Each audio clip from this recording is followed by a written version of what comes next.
बहुत जल्दी श्री कृष्ण की प्राप्ति कराने में समर्थ हैं श्री तुलसी महारानी जी।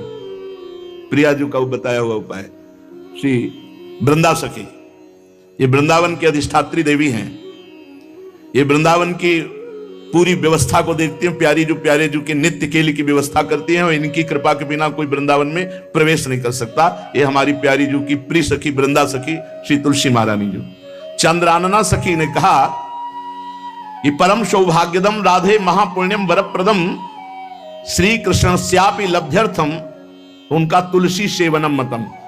मेरे मत में यदि तुलसी जी की सेवा की जाए, तुलसी जी का यदि स्पर्श हो जाता है, तुलसी जी का नाम कीर्तन किया जाता है, तुलसी जी को प्रणाम किया जाता है, तुलसी जी का वृक्ष लगाया जाता है, तुलसी जी को जल अर्पित किया जाता है और तुलसी दल से नित्य भगवत सेवा की जाए, तो बहुत जल्दी श्री कृष्ण प्रसन्न हो जाते हैं।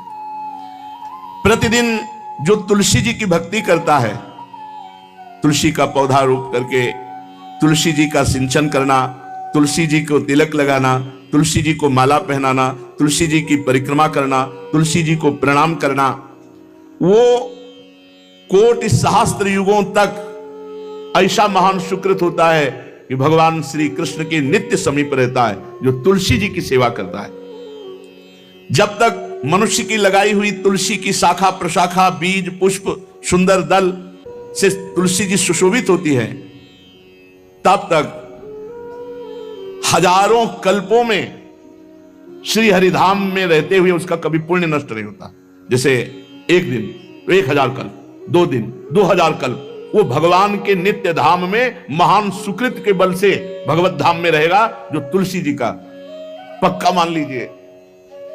जब स्वयं में थे तो तुलसी जी रोपण करके तुलसी जी का एक वन लगाया और रोज नवीन नवीन मंजरी तुलसी दल लेकर प्रभु के चरणों में, कहीं ना कहीं तुलसी जी की कृपा हुई। वृंदावन, ये वृंदा अधिष्ठात्री देवी वृंदावन की है, इनकी कृपा के बिना। हे चंद्रादने, संपूर्ण पत्रों और पुष्पों को जो उतार करके सम्मान पूर्वक पहले प्रार्थना करनी चाहिए। हे वृंदा देवी, हे तुलसी जी, भगवान श्री हरि की पूजा के लिए या प्रियाजू की पूजा के लिए हम आपके कुछ मंजरी कुछ दल लेकर के सेवा करना चाहते हैं, आप कृपा करके मुझे दीजिए और फिर उतार लें। ऐसे नोचना नहीं, बहुत सम्मान से बहुत प्यार से, तो तुलसी जी प्रसन्न होते हैं। जो मनुष्य तुलसी दल से श्री हरि की पूजा करता है, कोई भी पाप उसका स्पर्श नहीं कर सकता। पूर्व में किया हुआ कोई भी पाप उसको दंड नहीं मिलेगा, जो तुलसी जी की आराधना नित्य करता है। अब इतना जल भी ना चढ़ा दे, माल पुण्य हो जाए और तुलसी जी अंतर ध्यान अनुकूल जल, जैसे मान लो गमले पे हैं तो इतना बड़ा तांबे का रोज उससे चढ़ा, अब भर के लोटा चढ़ा दोगे 2-4 दिन में अंतर ध्यान हो जाएंगे तुलसी जी। बहुत विवेक से जरूरत है, मतलब भारी पुण्य होगा। अब इतना बड़ा लोटा रोज जल चढ़ाओगे तो 2-4 दिन में पीली होके अंतर ध्यान हो जाएंगे। इतना जल, अनुकूल जल चाहिए। एक तांबे का छोटा सा लिया, ऐसे रोज डालो, उसमें कोई फर्क नहीं, और गमला उठाकर धूप में विराजमान करो। सेवा का मतलब क्या है? जो तुलसी जी को जल अर्पित करके तुलसी जी की सेवा करता है, हरि चिंतन करता है, कभी कोई पाप उसका स्पर्श नहीं कर सकता। 100 भार सोना, 400 भार चांदी का जो दान करने का फल होता है, वो एक तुलसी दल उतार जो अपने द्वारा लगाई हुई तुलसी दल, वो हरि के चरणों में अर्पित करो। ये 100 भार सोना और चांदी बराबरी नहीं हो सकती। कितना महत्व है। जो रोज तुलसी दल चयन कर, द्वादशी को ना चयन करे, द्वादशी को मतलब बहुत बड़ा अपराध लगता है तुलसी दल का, इस मतलब तुलसी के वृक्ष का भी स्पर्श ना करे। प्रणाम नमस्कार दूर से, एक भी दल नहीं टूटना चाहिए। द्वादशी को ऐसा हमने महापुरुषों से सुना है कि मंजरी और पत्र उतारना ये ठीक नहीं, बिल्कुल नहीं ठीक है। ब्रह्म हत्या का फल लगता है, अगर जो पाप लगता है अगर कोई द्वादशी को तुलसी चयन, बहुत सावधानी से। जिसके घर में तुलसी का बगीचा होता है, कई पौधे होते हैं, उसको कहीं तीर्थ जाने की जरूरत नहीं, उसका घर तीर्थ है जिसके घर में तुलसी के पौधे हैं। और यमराज कभी उस घर में किसी भी मरने वाले को लेने नहीं आएंगे जिसके घर में तुलसी। लगा लो भैया तुलसी लगा लो घर में, काहे कोई यमराज को आने दोगे? सबके घर में तुलसी। कितना सुंदर पहले था, घर में आंगन होते थे, आंगन में एक बहुत बड़ा, और फिर उसमें तुलसी जी, और फिर उसमें 2-4 नर्मदेश्वर और शालिग्राम ऐसे, और फिर घर का हर व्यक्ति जल चढ़ाना, प्रणाम करना, नमस्कार करना, 4 पर। कितनी पवित्र पद्धतियां हमारी थी। जब रसोई बने पहली गाय के लिए, फिर कुछ पक्षियों के लिए, फिर कोई संत महात्मा, कोई भिक्षु, ऐसा कितना पवित्र व्यवहार। यहाँ जैसे हमने देखा है, ये रसोई बन रही ना तो धुआं नहीं खत्म होने पाता, वो ही सब अपवित्र किए हुए हैं, राक्षसी बुद्धि आती चली जा रही।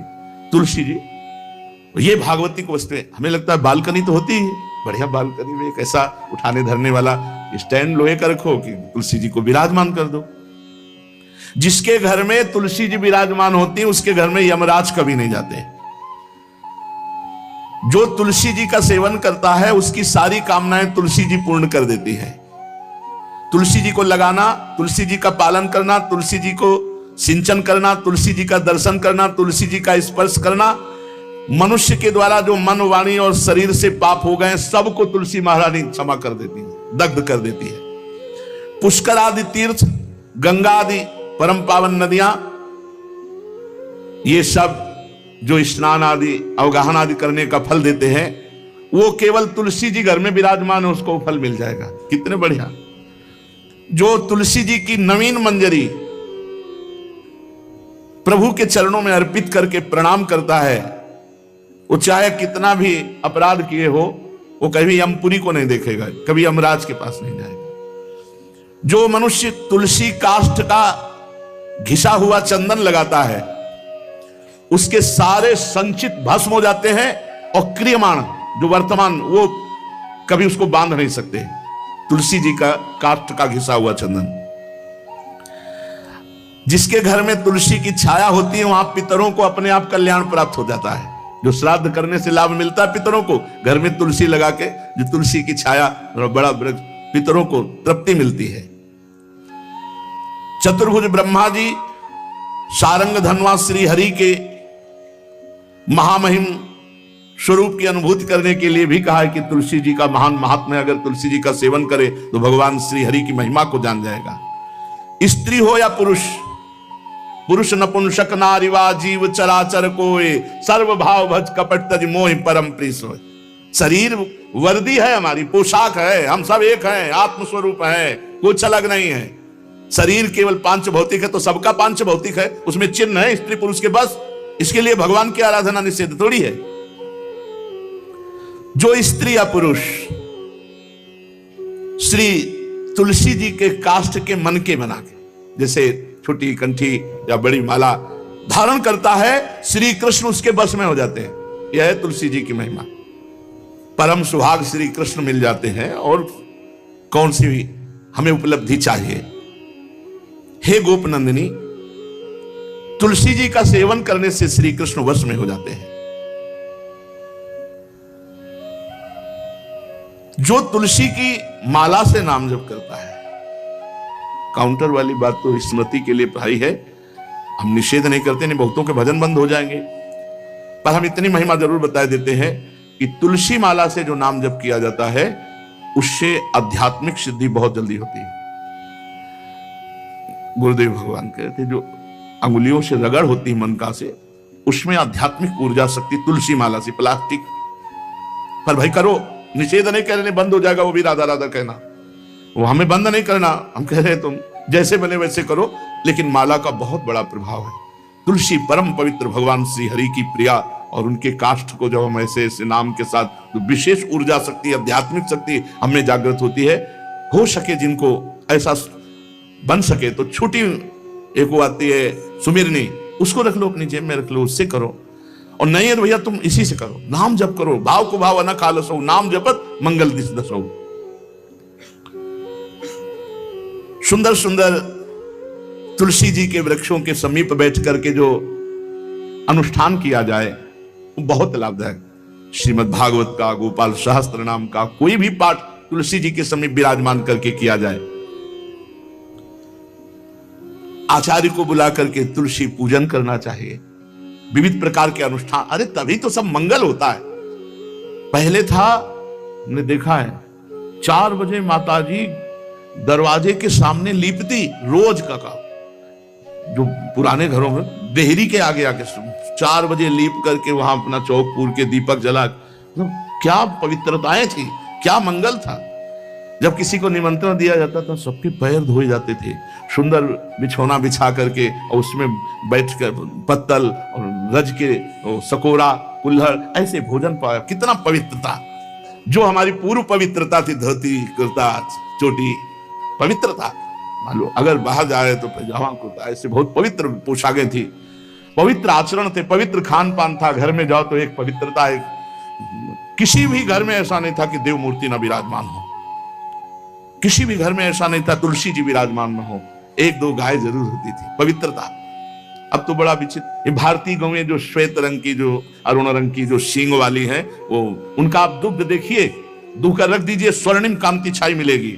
ये हमारी भारतीय पद्धति है, हविष्यान्न, इससे देवताओं का, भगवान का, सबका अभिषेक पूजन होता है। शुद्ध गाय जो हमारी भारतीय है, तीला है उसके जैसे निकला हुआ, वो भगवान ने सेवा की है। हमारे गोविंद भगवान का नाम ही गोविंद, गौओं के इंद्र। भगवान सुबह से निकल जाते थे, शाम तक गौओं को चराते थे।